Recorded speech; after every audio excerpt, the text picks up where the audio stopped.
Good morning. Good morning and welcome to everyone and hello everyone. First of all, I would like to thank you all for taking out time and being here today. My name is Professor L.S. Sharma and I'm the head of department of management, Mizoram University. At the very outset, I would like to welcome the head of the institute, our Honorable Vice Chancellor Sir, Professor K.R.S. Samasiva Rao in this program. I also welcome our speaker, Professor Samir Verma, Professor of Information Science, Information System from San Francisco State University. I also welcome my colleague, Dr. Amit Kumar Singh, my faculty members from our department, colleagues from the university, and other colleagues as well as students of the department. I also welcome all the participants to this webinar. And I also once again would like to thank you all for taking out your time and to attend this webinar. Today, we are presenting our webinar entitled Sustainable IT in Rural and Remote Environments. And this will be presented by Professor Samir Verma. Professor Verma's area of expertise is on the diffusion and adoption of innovative technologies.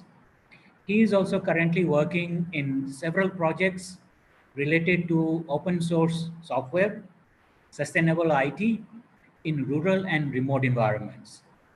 Prior to joining into academics, Professor Verma has also the experience of working in companies as a consultant in the areas of content analysis, management, and supply chain systems.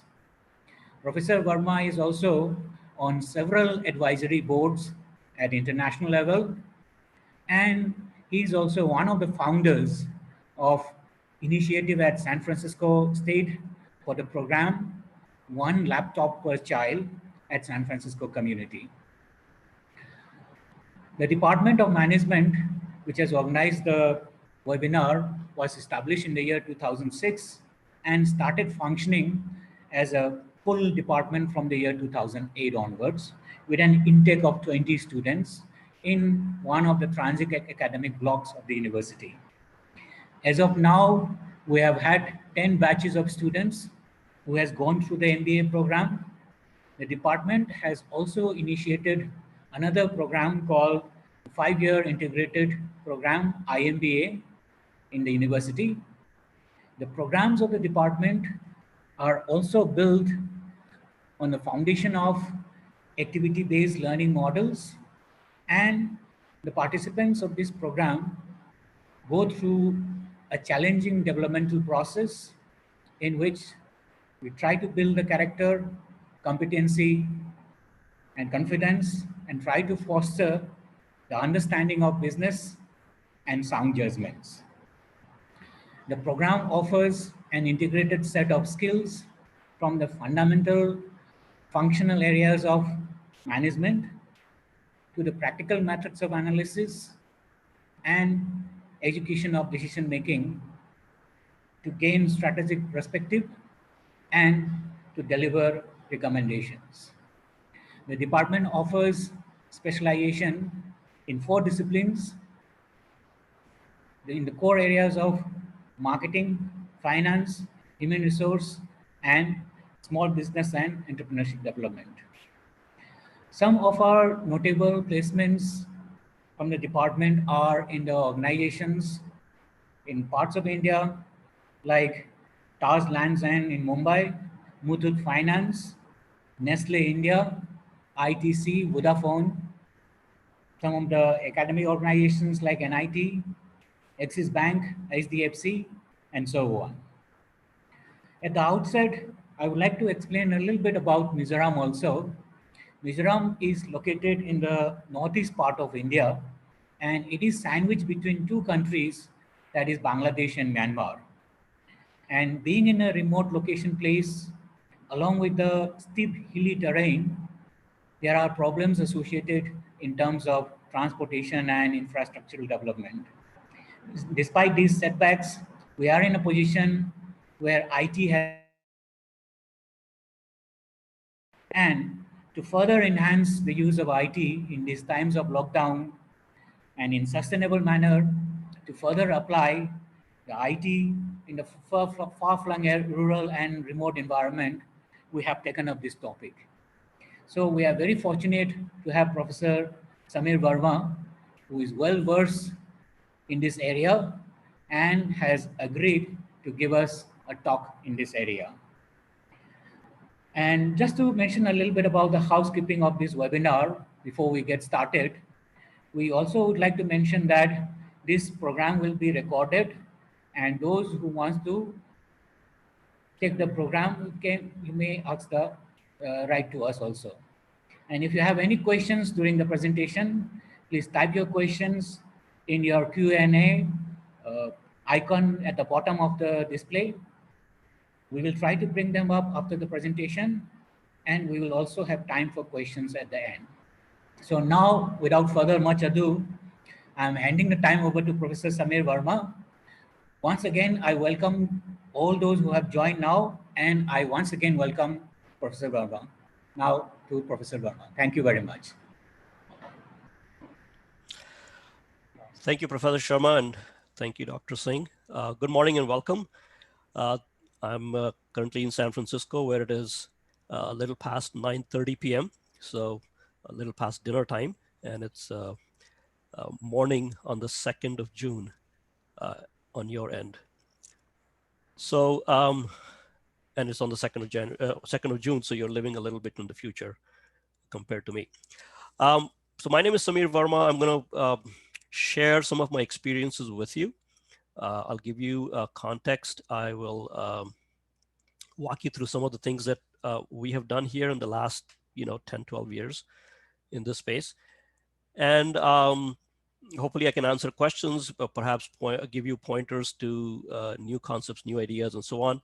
So I'm going to start sharing my screen so you can see my desktop, and then we'll go from there.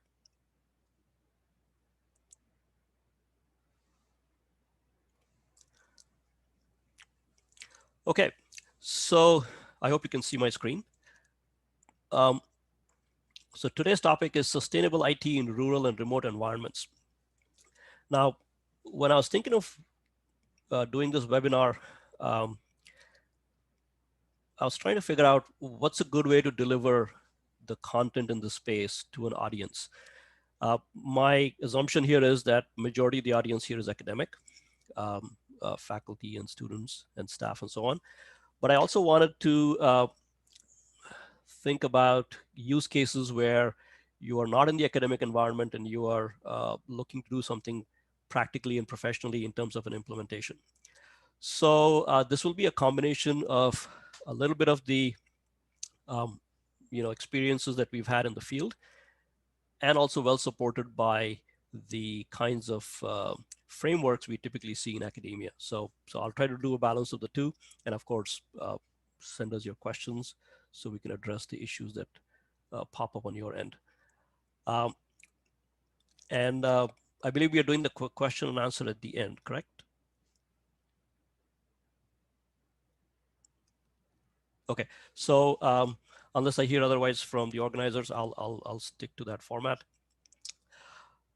Now, before I get into some of the material here, you can see a few pictures here on the slides, on this particular slide. Let me give you a quick glimpse of what you're seeing here. So some of these pictures, the first one here on the left, upper left, and the second one there, so this one and this one are from Nepal.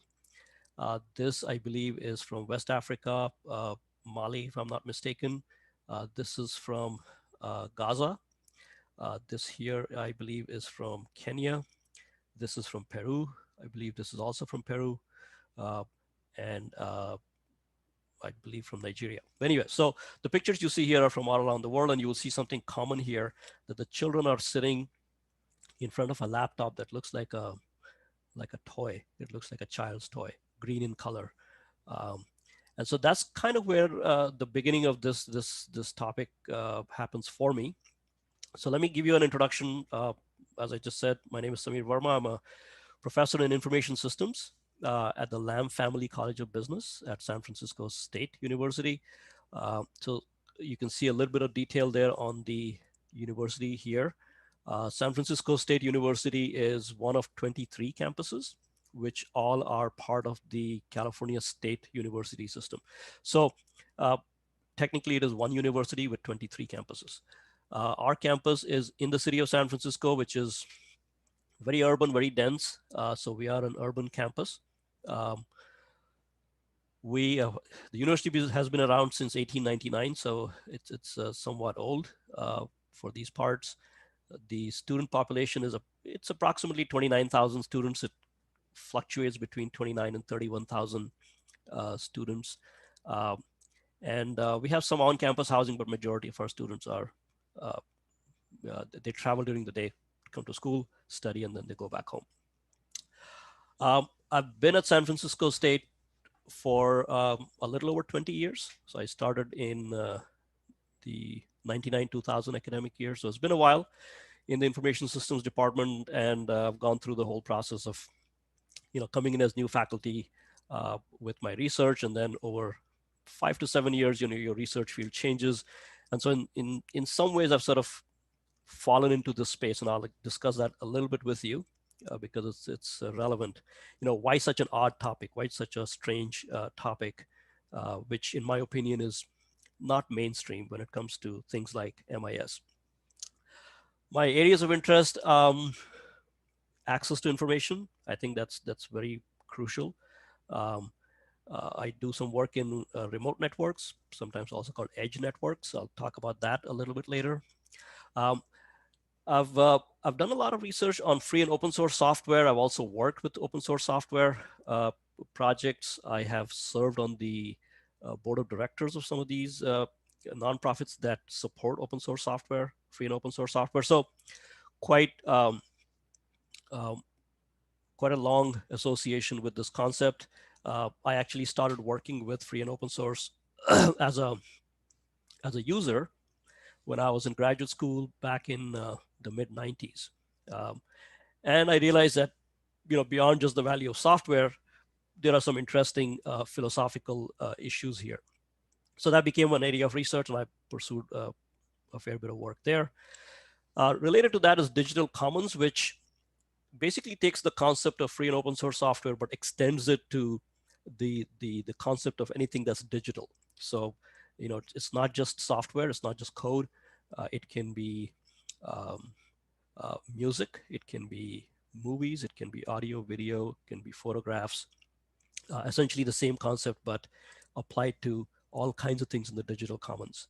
And the concept of digital commons is interesting in that, increasingly we realize that the cost of producing and storing and propagating digital material is significantly lower than analog material. And so, as cultures around the world, we do this, right? We take our narratives, our lives, our stories, and we convert them into digital form to make it available someplace.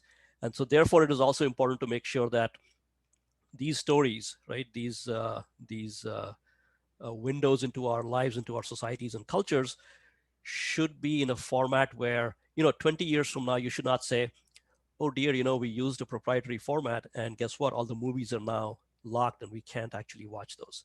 So there are several operational issues that come into play with digital commons. So I've done some work in that space. And then the last item you see there is open data, which has to do with the availability of data, typically from government agencies, city, state, federal in our case, central in your case, where the data sets are generated by the government based on the activities that the government has, and therefore this data should be made freely available in a manner where we can do useful, productive things with this data to encourage civic engagement, to encourage people to be involved in, sort of the daily machinery of government, and also, of course, demand transparency and accountability and those kinds of things. So open data, apart from its mechanics of how it works, also has some interesting philosophical underpinnings. All right, so that was sort of a mouthful. And since I'm doing this to an audience in India, I'm going to add a couple of things by way of my background. So I was born in India. I was born in Banaras. That's where my home is. That's where my father's family comes from. I grew up in Hyderabad, which is where my father was employed at the time. He was a geophysicist, worked for Government of India. Um, so, K through 12 and college, all that stuff was in Hyderabad. And then in my college years, I studied engineering, and then I uh, went to Georgia State University in Atlanta to get my master's, and that's where I switched from engineering to information systems. Um, and the plan was I was going to finish my master's degree, go get a job like anybody else. Um, However, in 1993, a friend of mine introduced me to this new thing. So he introduced me to this new technology, and he said, this is very new, very few people know about this, but this is going to change the world, and it's called the World Wide Web. And so the web had been invented in 91, but we just got to see it in 93. It was very new. And so that sort of was a temptation to go back into academia. And so I decided to go get a PhD in that space, work with web technologies, uh, media, and so on. And so that, of course, pulls you deeper into academia. And so all other plans were shelved, and I became a college professor. So that's sort of the short story of how I got here. All right, let me quickly check to see if I have any messages here. No, okay. And I think we're doing okay on time. So let me move to, the topic at hand today. So in the topic, you'll see the term sustainable IT. So let me talk to that a little bit. In the field of accounting and some other related, fields in management, we often talk about sustainability. And there is this model called the triple bottom line from John Elkington. And there's a link there. I'll post the slides and you can then follow that, or you can look him up. You'll find that the document. Essentially, the concept of these three areas that we have to focus when we talk about sustainability. So it's not just about the money in terms of what it costs to implement something, in our case, IT. It's not just about the environmental impact, because we have to figure out things in terms of waste management and consumption of electricity, fuel and land use and so on. But also, most importantly, the social aspect, which is when we produce these things, whether it is a technology platform or a digital publication, excuse me, approach, are we addressing the social issue? Are we being fair to the people involved? Is it driven by equity, equality, and those kinds of sentiments? So from a sustainability perspective, that's basically what I'm looking at, is that when we work on these things, we want to be able to touch all these three areas to an extent where it actually has a significant impact. And so that's how the term sustainable or sustainability is included in the topic here, with respect to, of course, IT. Then we have the concept of or the term rural in the title. And this, of course, has to do with a geographic area that's typically outside of towns and cities, often just defined as sort of a blanket thing that says it's any population that's not within an urban area, right? So whatever is not urban is considered rural. And so in our work, when we did this, we wanted to address communities that are not urban, so they typically may not have access to electricity, they may not have access to communications, water supply, sewage, those kinds of things. So majority of the focus here is on the rural aspect of things, where a fair number of the resources are hard to get, and therefore you have to be very conscious in terms of how you consume these resources. But there's another term in the title, remote. And this is something that we added a little later, because it's not just rural. We're talking about settlements in some parts of the world where it's so far away that, and typically, one of the metrics that is used is it's 350 kilometers or more, right, from larger settlements. So imagine a community that lives so far away that it takes, they have to drive or travel 350 kilometers to actually get to the next settlement.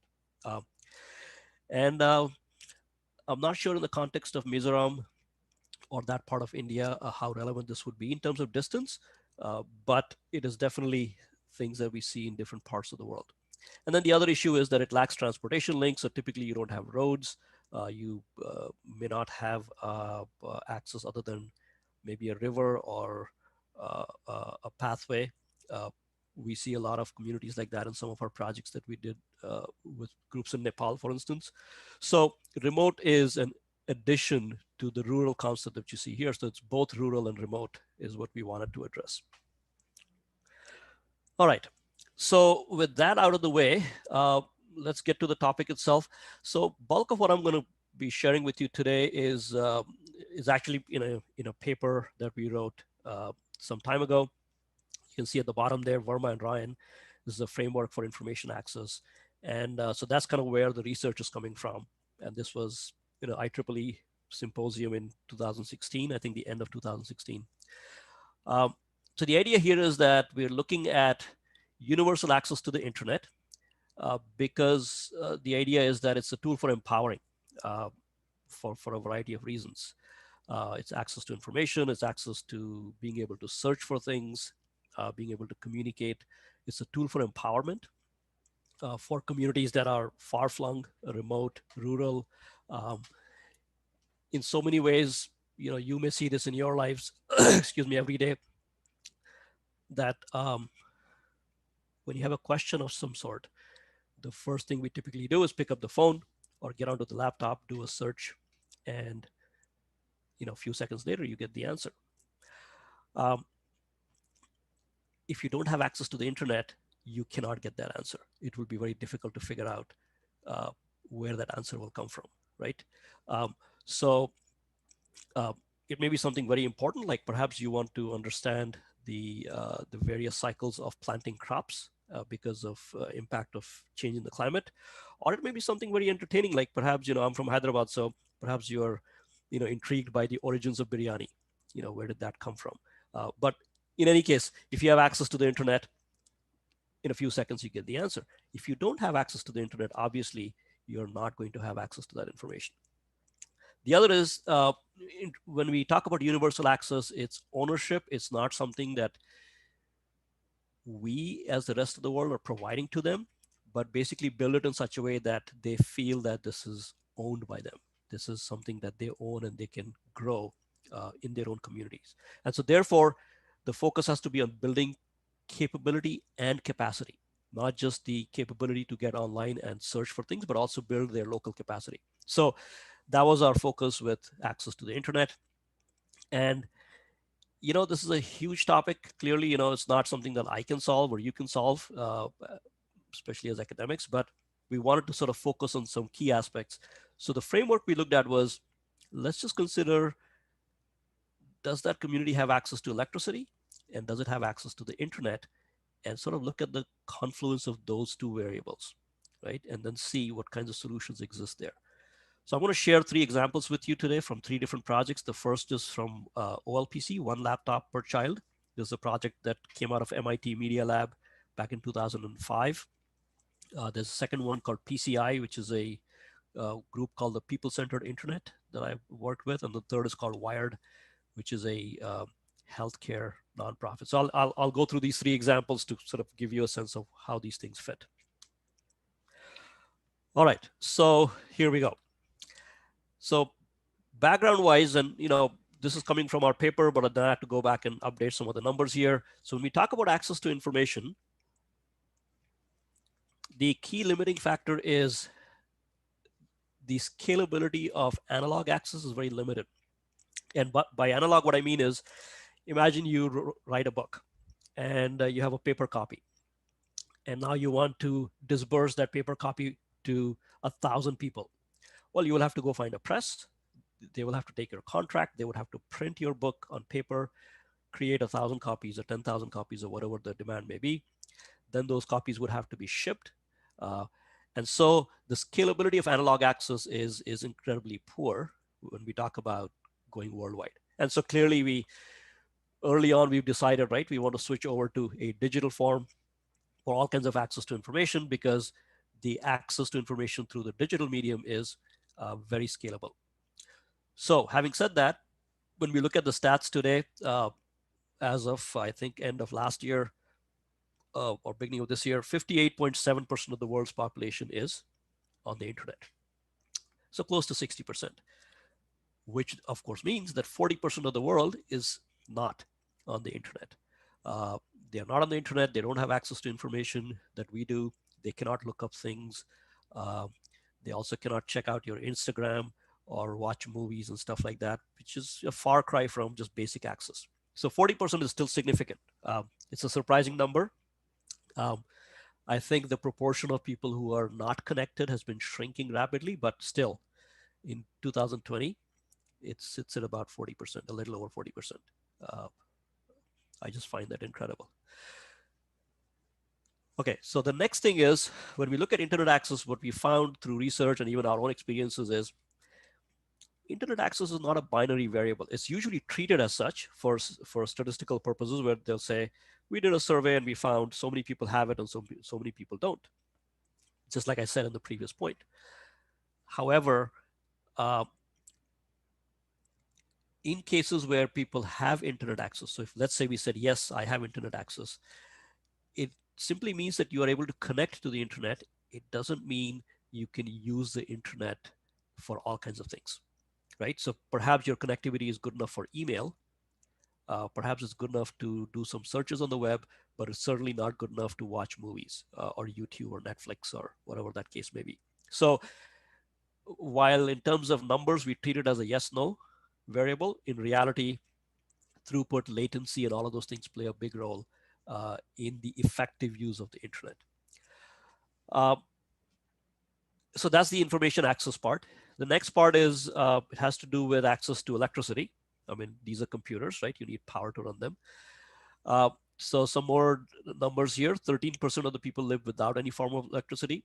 So that's not too bad, but 13% is still, not close to zero. So there are still parts of the world without any electricity, but it varies. So for instance, I looked up the numbers earlier this morning. India overall sits at about 85%. Samo, for instance, sits at 100%. But on the other hand, Chad in Africa sits at 8.8%. So the variance is tremendous in terms of access to electricity. And then when you look at rural electrification, again, the rates are quite varied. Overall, the world sits at about 70% rural electrification, which I think is quite nice. But if you go to Latin America, it's at 85%, whereas in Africa, it's at 26%. So again, these numbers, they give you a sense of things, but when you go to a specific community that needs to have a computer, these numbers are not that important. Either they have electricity or they don't. So these are the two variables we've looked at, right? Access to electricity, access to information. Now, if we put these together, we basically end up at the confluence of how am I going to use these resources? And so we look at devices. And by far, the largest sector in terms of devices is smartphones. I sort of added tablets there, but it's really smartphones. These are low powered, which is important because a smartphone can run on significantly lower power compared to a laptop or a desktop, which means you can charge a smartphone using a solar panel or a battery bank or some such thing, whereas a laptop or a desktop will take significantly more power. So most smartphones are sort of the way to go. Number-wise, you see 3.2 billion phone users. Penetration is at 41.5%, which is quite significant. Clearly, smartphones have overtaken, laptops and desktops and so on. And therefore, in fact, worldwide, you'll see that Android, for instance, has the world's largest footprint in terms of systems because of smartphone penetration. So these are all important observations in that space, specifically the low-powered part. I think that's very important. So once we take all these pieces and put them together, what do we get? We get a framework. So we did something fairly simple. Basically said, let's take the internet on one axis. So this is access to internet. Let's take the electricity part on the other and come up with a grid. And based on, some research in this space, we basically figured we would do a 3x3. So we basically end up with 9. So you either have no electricity, you have reliable electricity, or it's unreliable. So you see those three variables or three boxes there. And similarly for internet access, it's either no access, unreliable access, or reliable internet access. So now the issue is that when you go to work on a project, you could place that project in one of these 9 boxes. And based on where you place the project, there are certain strategies to follow and approach to build the infrastructure out in these places. So to give you some examples, to show you, like, of course, there are 9 boxes here, and I'm not going to give you 9 examples. I'll give you 3. But it'll give you a sense of how some of these things work. All right. Let me quickly check if there are any items here. Okay, we'll come back to this in a bit. So the 3 cases I have, the first one is 1 laptop per child. The second is people-centered internet. The third is Wired International. So the first project is something I started working with them in 2007. I still do some work with them, but that was sort of the beginning of this project. Their approach to this thing was providing laptops to children for learning. My interest was, I mean, that part is fine, but my interest was also to see how that can be used as a vehicle for access to information. So in this project, it's an education nonprofit. They started in 2007, delivery of laptops in 2007. I think a little over 42 countries, so it's a pretty long list. My project is this project in India, small village in UP. It's about 100 kilometers, a little over 100 kilometers north of Varanasi, and the village is called Bhagmalpur. And the situation here was that when we started this, and I think this was in 2012 or so, you could get 3G, but it was fairly unreliable. Electricity was unreliable. So we had a combination of the electrical grid, solar power, diesel generators, sort of combine all those to be able to charge batteries and then run the computers there. So to give you a sense where it is, that's where Bhagmalpur is. It's just a small village, so it's right there. You can see there is Varanasi, there is Lucknow, so it's somewhere there, close to Faizabad and so on. And it also happens to be something with a strong personal connection. In fact, this is a zoomed-in view of the village itself. There's hardly any mapping available, but we actually did some mapping. So if you go to OpenStreetMaps and search for Bhagmalpur, you will find the mapping of the school here, some of the buildings here and such, because this is something that we were able to do while we were there. So this is, Bhagmalpur is actually my mother's village. This is where my mother comes from. And so that's sort of my connection with this place. And when I started working in this space, this was a major driving factor. So, as a child, I would spend my summers between Banaras and Bhagmalpur, the two places where my grandparents were, with my father's family and then my mother's family. And Banaras is a big city, very dense. They of course had their power problems and such, but it was still it was a big city. By contrast, Bhagmalpur is a farming village.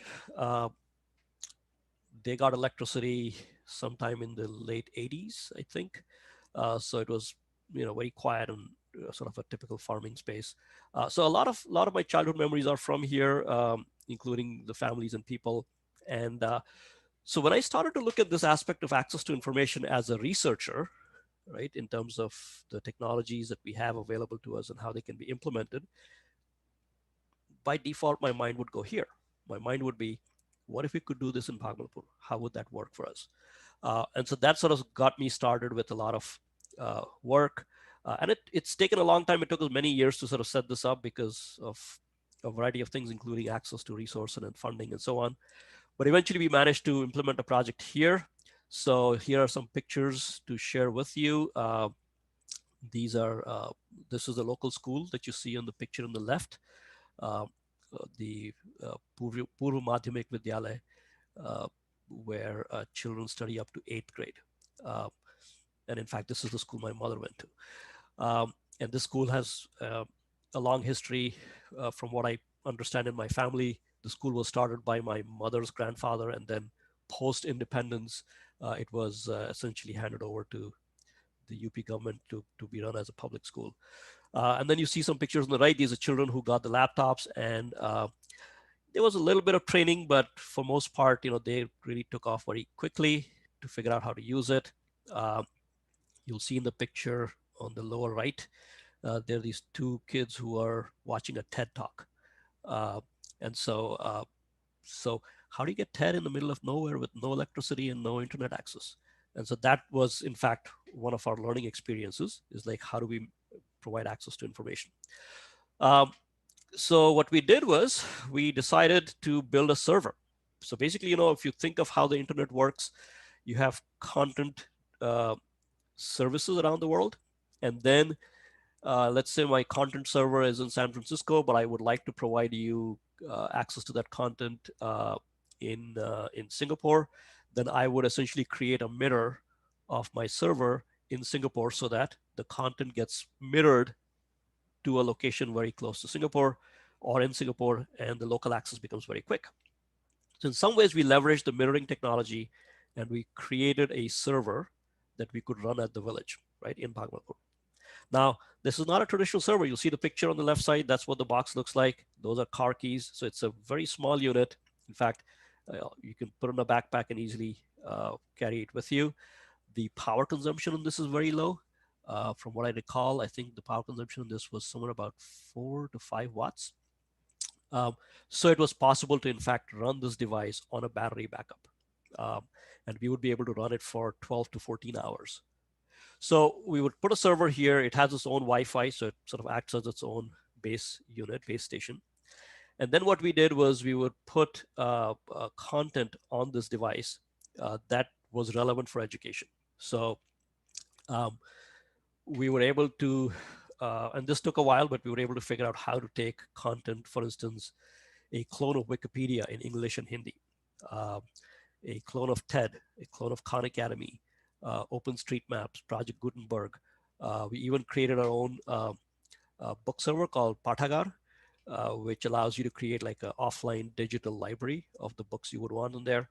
So the idea here was we actually put a 1 terabyte hard drive inside this little unit.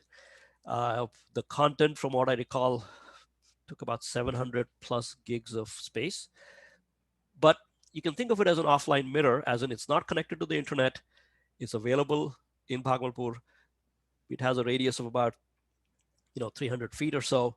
But if you're within those 300 feet of Wi-Fi and you have a laptop or a phone or some other device, you have access to all of this. And so this took some time to set up, and this became one of our experiments to see what do people do with it. We did some work in terms of interviewing the community to see, what the children would do with the laptops, what impact it has. We also looked at usage on the server to see, and it was anonymized and de-identified, so there was no identifier about who was using it, but we could see, for instance, from the analytics, what were some of the popular things and what time of day was popular.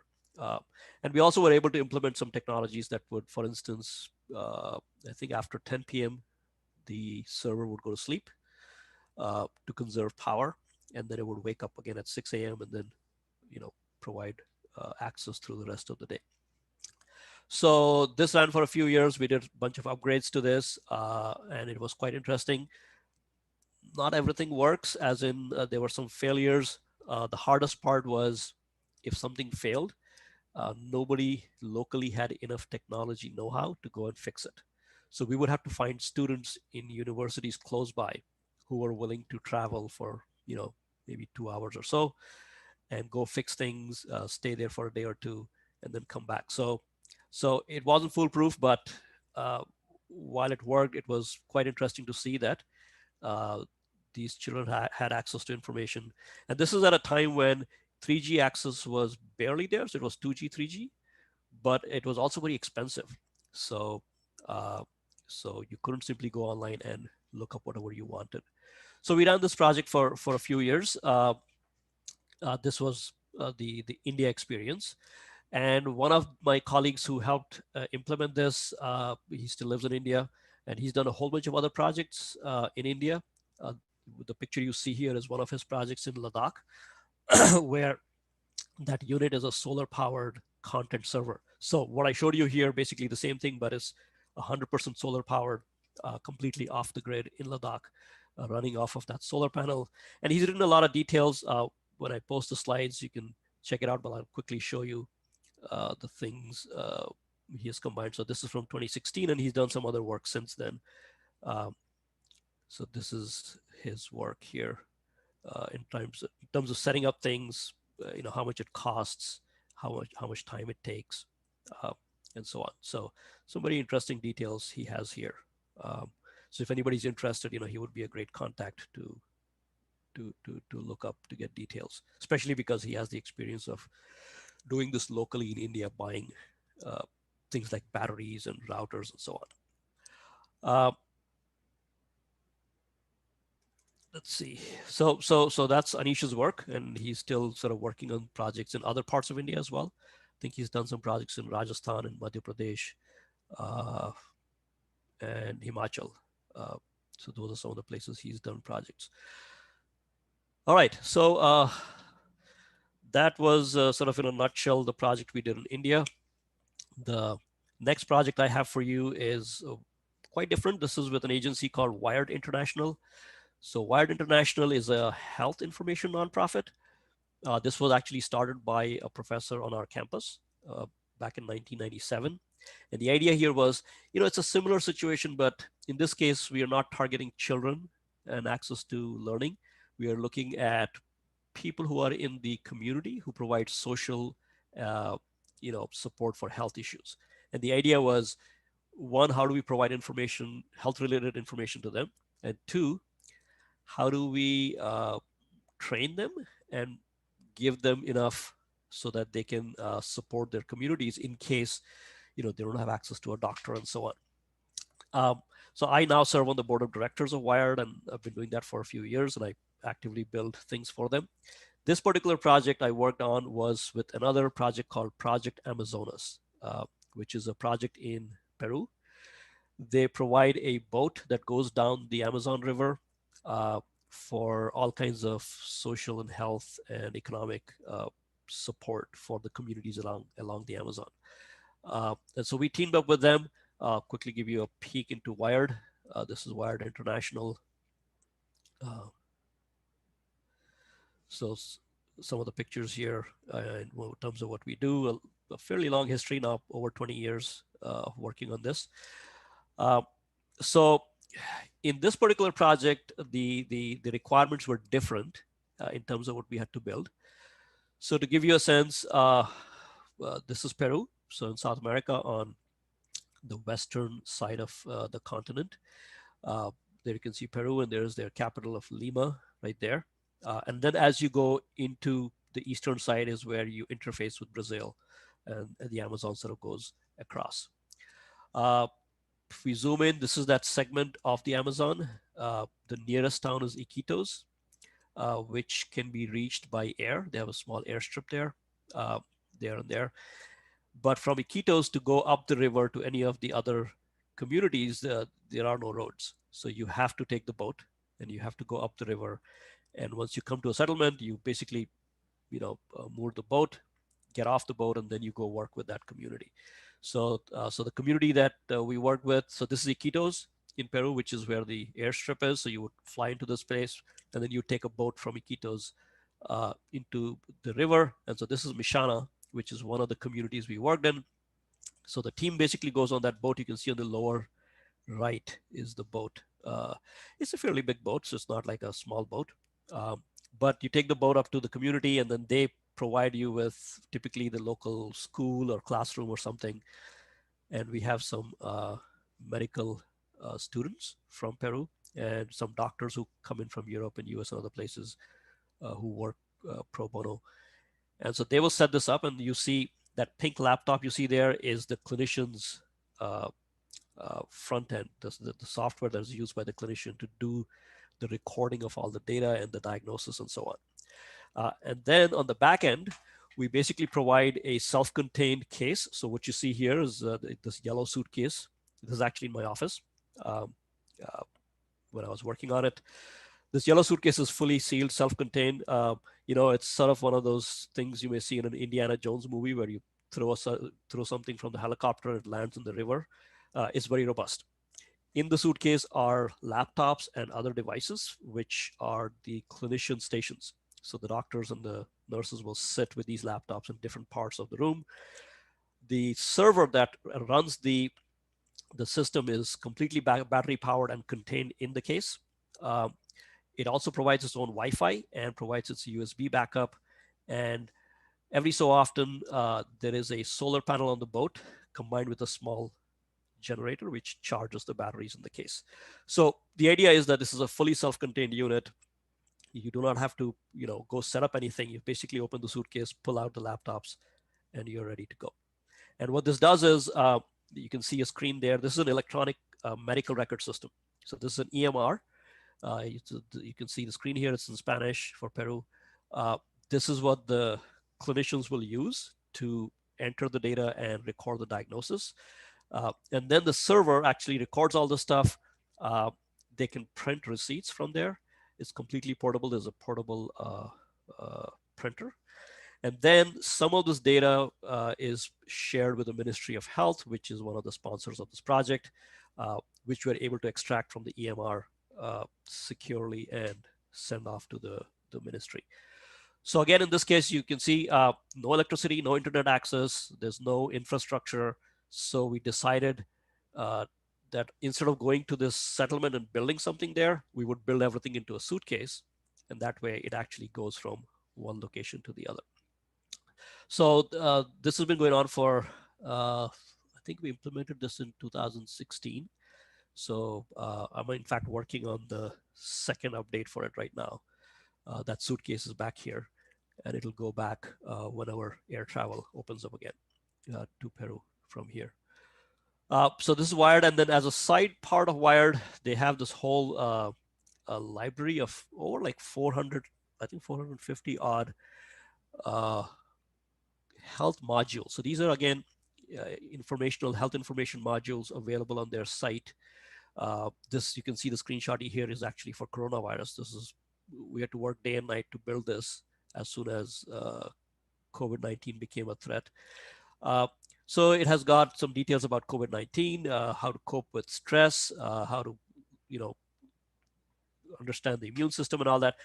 More importantly, though, we also built a piece of technology here that allows you to access this information offline, right? Because if you're going to Amazonas and there's not going to be internet access, you can offline all the modules and make it available to the community there in English or Spanish and so on.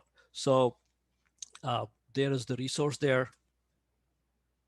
You can see lots of different topics, and any topic that you pick will then have details about it. And this can all be made available offline.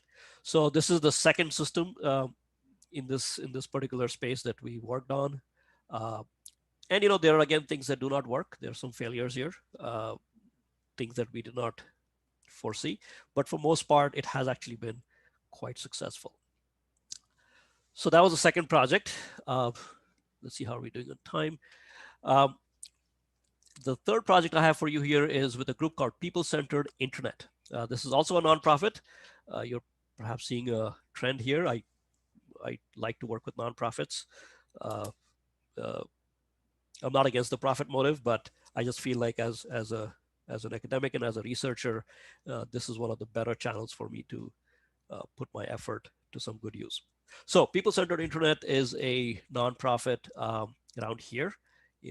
They're not too far from us. They're in Palo Alto. Founded by Dr. Vint Cerf, who is recognized as one of the fathers of the internet. So the internet that we all use is based on the TCP IP protocols. And Vint Cerf, along with Bob Kahn, are the two people who actually built all of that stuff in the early 70s. So he's often credited as the co-father or one of the fathers of the internet. So he started the group with a specific agenda that now that the internet is here and it's scalable and it works around the world, how do we use it as a force for good? And how do we improve the well-being of people around the world through the internet? He started the group, I think, 40 years after TCP/IP was released, and with the intention that we should now leverage what we have to do good around the world.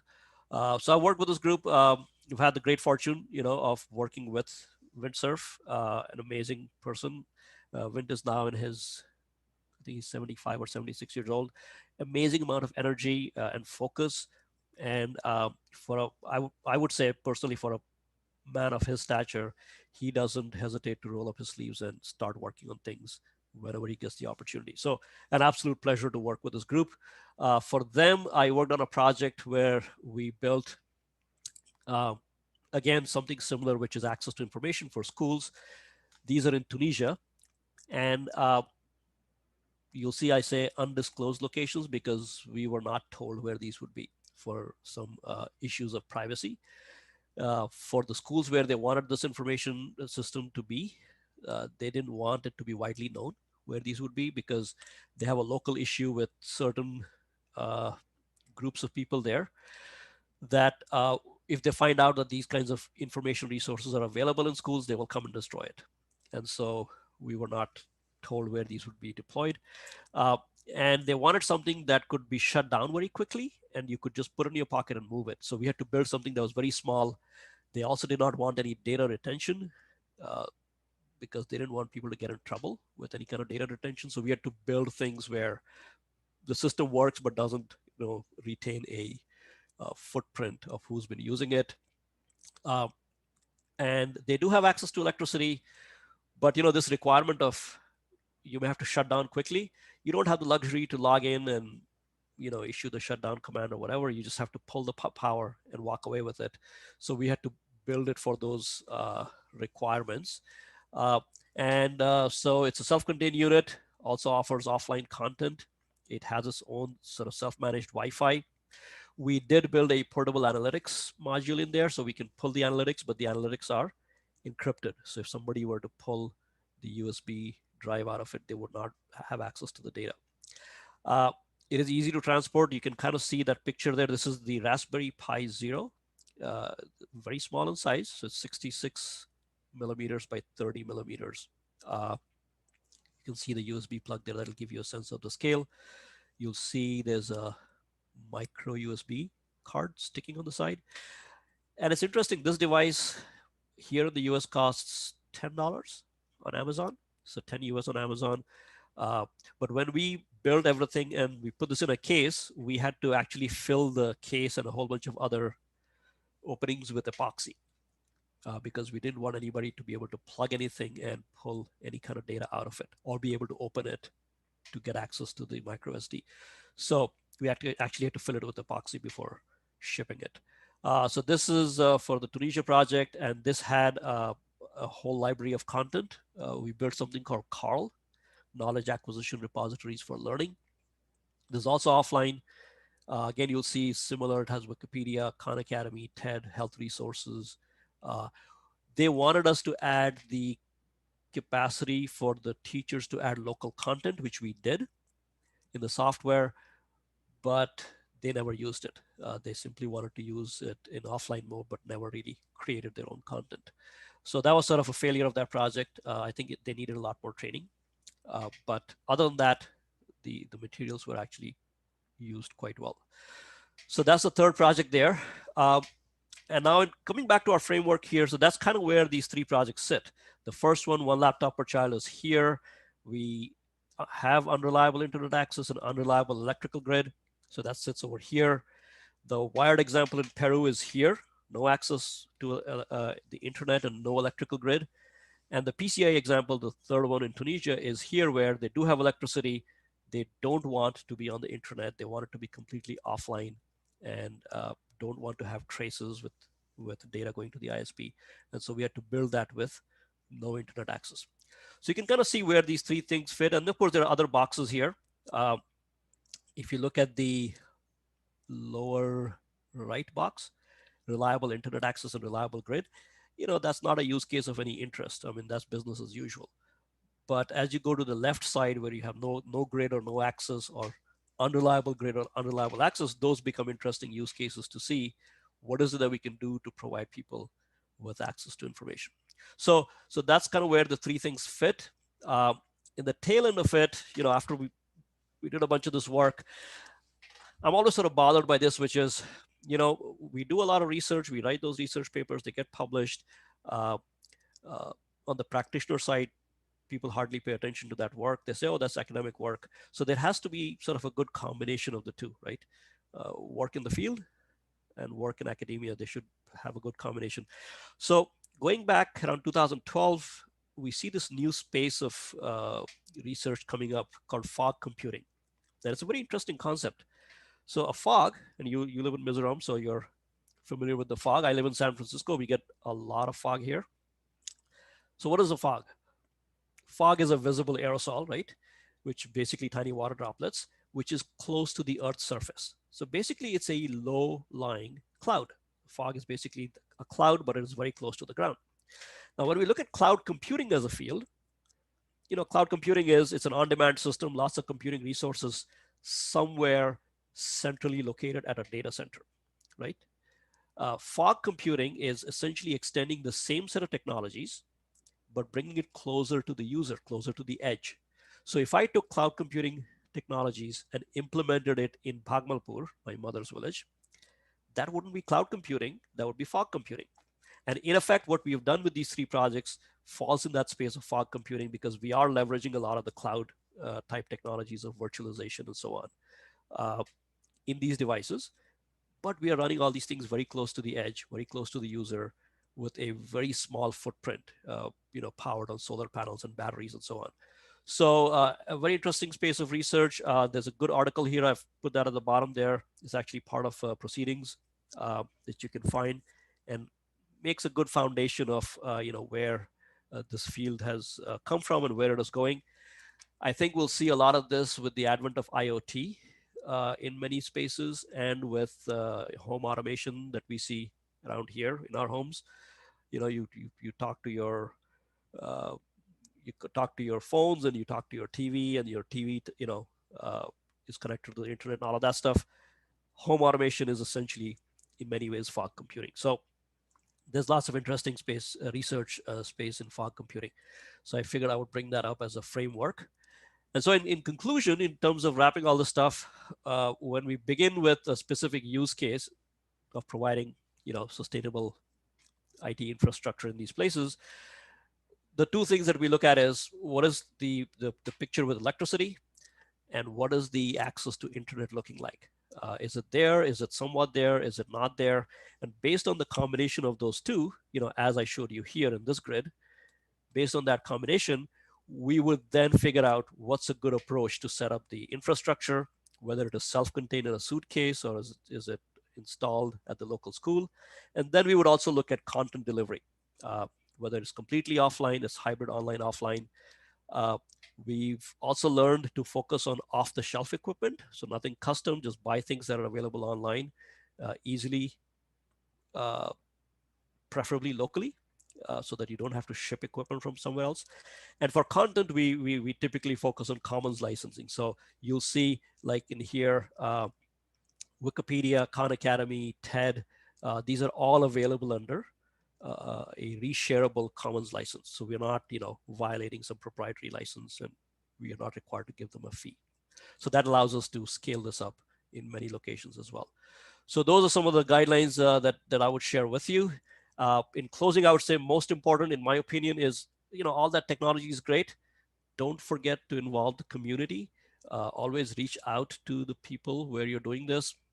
System analytics are fine, but if you're looking at log files to figure out what the system is like, it gives you an incomplete picture. Be sure to go talk to the families, get a good sense of the community, know local people, get them to be an advocate, and also get them to be owners of this, because once you set it up, you want them to own it, and you want them to sort of make it grow. And so here I have another reference for you. This is a project we did in Jamaica with one laptop per child. And we saw the importance of sort of working with the community there. So those are glimpses into the three projects that I have among some of the other ones we've done. I figured they sort of suit the narrative of what we were doing here. And in closing, I'll share this picture with you of these two children from Nepal. You can see how one of them has a fairly modern implement in the laptop, and then the other one has an ancient implement, which is also quite useful for tilling the field. And you can see the clear joy on their faces. So I think access to information is very, very important. All right, so with that, those are all the things I had to share with you. I will close the slides here, and let me turn on, so stop the desktop sharing and go to the camera. Thank you.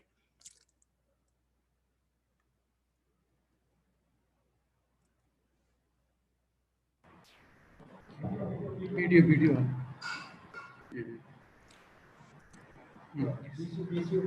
VC sir is there. तो invite करिए ना. कहाँ से invite करना है? कहाँ से आप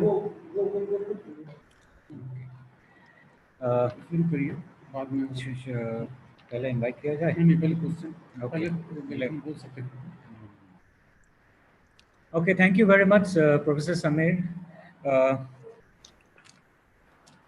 There are a few questions. A lot of questions have come in between.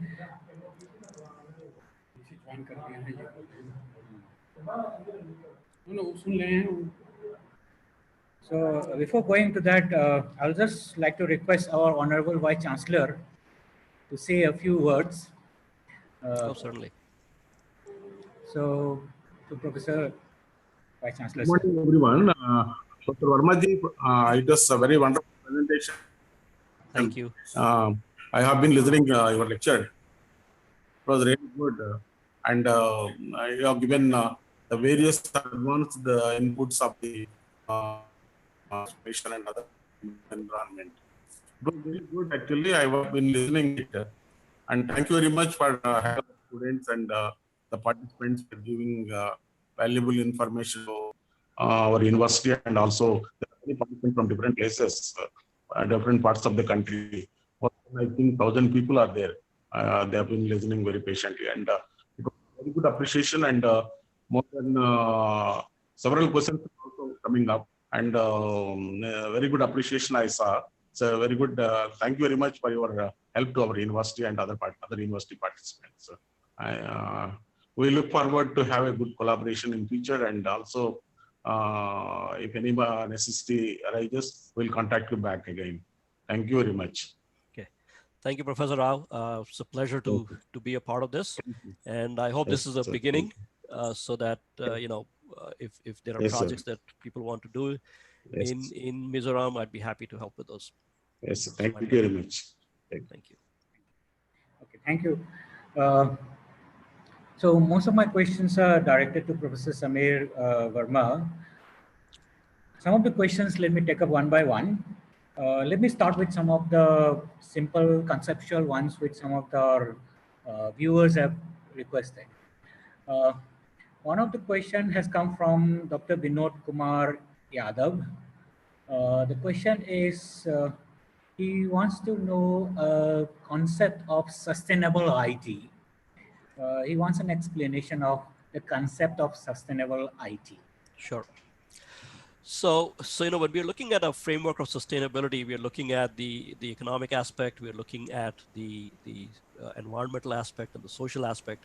So, for instance, if you were to take, and I'll give a simple example, if you were to take a basic server that runs at the data center of any company that provides either web services or so on, these servers consume a good 200 to 300 watts of power. Now that power is of course powering the devices, but it is being generated someplace. And so you also have to look at where is the electricity being generated and what footprint does it have, and is it able to support the resources you want to provide? So in our case, for instance, it wasn't even the question of, can we run a 300 watt server? The issue was with solar panels and with a battery bank, and diesel is, it's not expensive, but it's also not cheap. And environmentally, it's not very good. How can we come up with a footprint where we can provide the information we wish to provide, but still build it in such a way that perhaps it can run entirely 100% on solar? And then there are other issues where, for instance, when the battery life eventually expires, there is you have to get rid of the battery. Where will the batteries go? So there is that issue, and that issue applies to laptops and so on as well. So sustainability is not just one of those things. It's several aspects there with respect to how much money goes into the project. So for instance, the things that we have done, we try to keep the footprint very low. So for instance, the project in Tunisia, we can implement that in under $50 per location. And so that translates into a lower economic burden on the sponsor or whoever's paying for this. So we look at all those three different aspects. The social part is important as well in that, I did not bring this up in the session, but for instance, in our project in India, when we would speak to the families, they would have concerns. They would say, you are giving my child a laptop. I don't know what's on the laptop. I don't know what my son or daughter will be looking at. So we have to do some education there, and we have to explain to them that the things that we have are suitable for children. They are educational. We also have to be, I'm very specific about this. I don't want to play the role of the person who judges what content you should see, right? So we provide basically the entire resources as is. So in some cases, there are sensitive issues where people say, we don't want that content available on our system. So you also have to involve the social aspect of it to make sure that the project sustains and doesn't get shut down. So multiple aspects there. Okay. So the second question is also a slightly simple one. I think the question is from Dr. Ritu Jain. I think it has come from the slide only. The question is, what is a binary variable? Yeah, so there when I said binary, I was implying that, when we look through reports and documentation of, any part of the world where we want to do these projects, we'll typically see a report that says internet penetration is at a specific percentage, which means so many people have it and so many people don't. So it's a yes, no. Only But yes. It's only yes, two, it's only 0 and 1 only. right. Okay. But when you implement it, yes is not enough, because it should be yes, and it should be a fairly good internet access. And that's why it has to be beyond binary. All right. The second question, the next question is from one of our colleagues only, Professor N.B.R. Jyoti Kumar from Department of Commerce, Mizoram University. The question is related to digital divide in India. So how do we bridge the gap, or what we call as bridge the digital divide? Right. So, there are several aspects, and I would say a lot of this, I would say majority of my opinion here is formed by what we have seen in the field. And of course, some research that goes into the space as well. But, digital divide is one of the ways to address it, at least as a beginning, is access to information, right? So there has to be access to information which is affordable for the local community. So for instance, I cannot build this infrastructure and say, okay, now you go buy a phone and use it because, that is on you. So you also have to pay attention to whether they can afford to have access to these devices. So we try to work with technologies that are incredibly inexpensive and can be replicated locally. The other issue is once you have access to information, what do people do with it? And that's a harder issue to solve, which is, what we found was when children have access to information, they tend to learn very quickly. In any culture, you will see that children have fewer inhibitions. As grown-ups, we have a lot of inhibitions. Children have very few inhibitions. They learn very fast. So I have specific information, examples in my mother's village in Bhagalpur, where this child who was, very young when he got the laptop, studied, enjoyed using the information, and was encouraged to finish high school, go to college, and then, further his career. And so there are these long-term sort of second-order effects we see, but they don't happen in 6 months. They will take a few years. So I think you have to begin with that concept of access to information, and it should be available, to people across the board, so they can figure out what to do with it. Thank you. Thank you. Okay, the next question is a little bit technical. The question is relating to the sustainable measures that has been taken place in the rural area, in the rural access for the internet access. Okay, the question is, if internet access, the system breaks down, how do you deal with it, and who are the people to fix it, and what are the costs involved, and so on? Okay, so that's an excellent question. And in our experience, we've failed several times because we did not factor in, that forethought that what happens when it breaks. So we basically said, well, when it breaks, we'll find somebody to fix it. In some instances, we were able to find somebody locally to train them quickly to fix things. I remember I would have to be on the phone, late at night, literally telling the other person on the phone what to type in the command line to restart the server and so on. That's not sustainable. So we have switched from some of those approaches to things where some of these systems are designed to be self-healing. So if they start to fail, they will in fact self-correct. In some cases, we build it in such a way that you can swap parts out without any technical knowledge. You literally pull one part out, plug in the other. So we'll mail it to you and you just swap the parts. So there are some approaches there that you can do to minimize that. I don't think you can completely, well, possibly completely remove it, but it's very hard and it becomes expensive to have technologies that do not require servicing. Thank you again. I'll just take one more last question.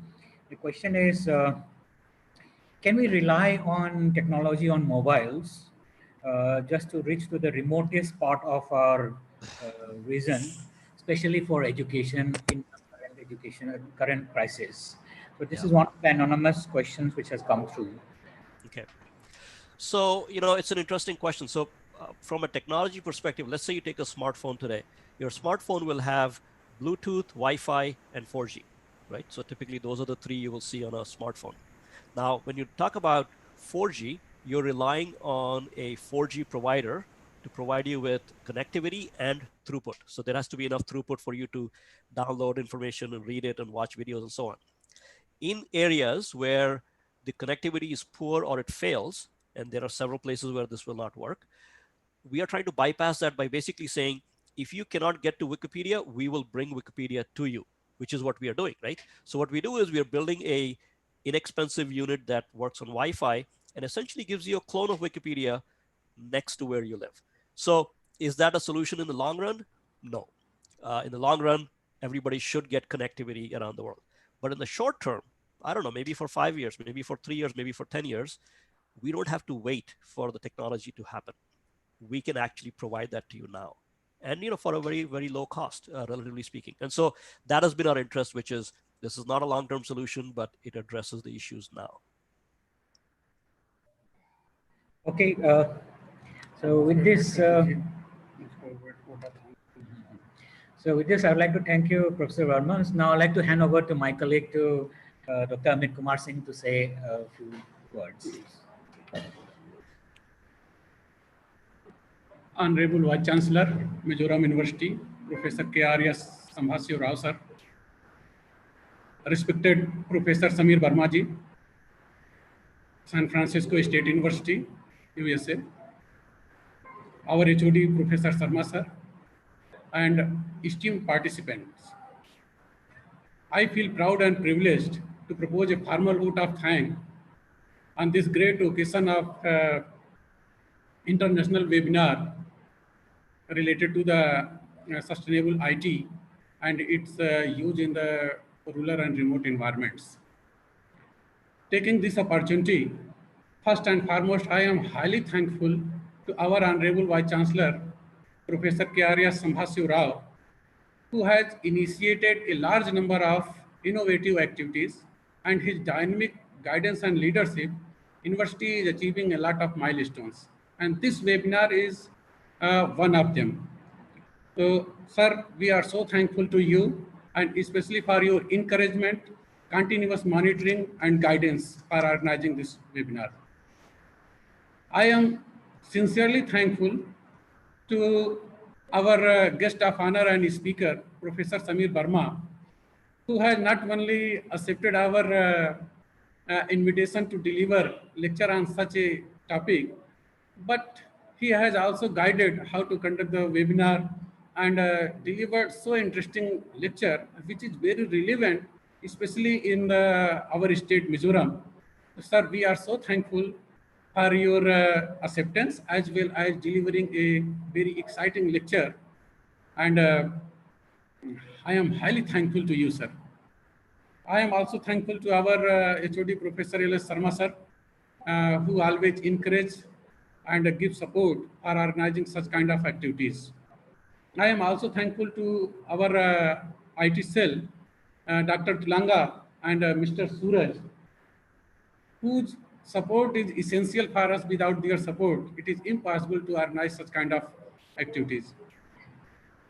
My most sincere thankful to the participants, all the participants, nearly 1,500 participants registered for this. And because of this Zoom limitation, some may participate through the YouTube or some may not be able to log in. So we will send link to them. But I am highly and sincerely thankful to all my participants, because if without the participation, the success of program we can't measure. And this large number of participation of the research scholar, teachers, tell us about the success of this program.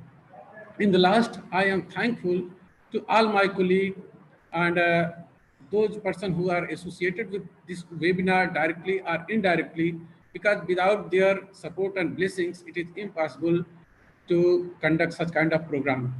Thank you so much to all of you. Thank you, sir. Suraj. Thank you, Dr. Singh. Thank you, Professor Sharma. Thank you, Professor Rao. It was my pleasure. Okay. Thank you. Thank you, sir. Okay. Okay. We will meet again. Yes, yes, we will.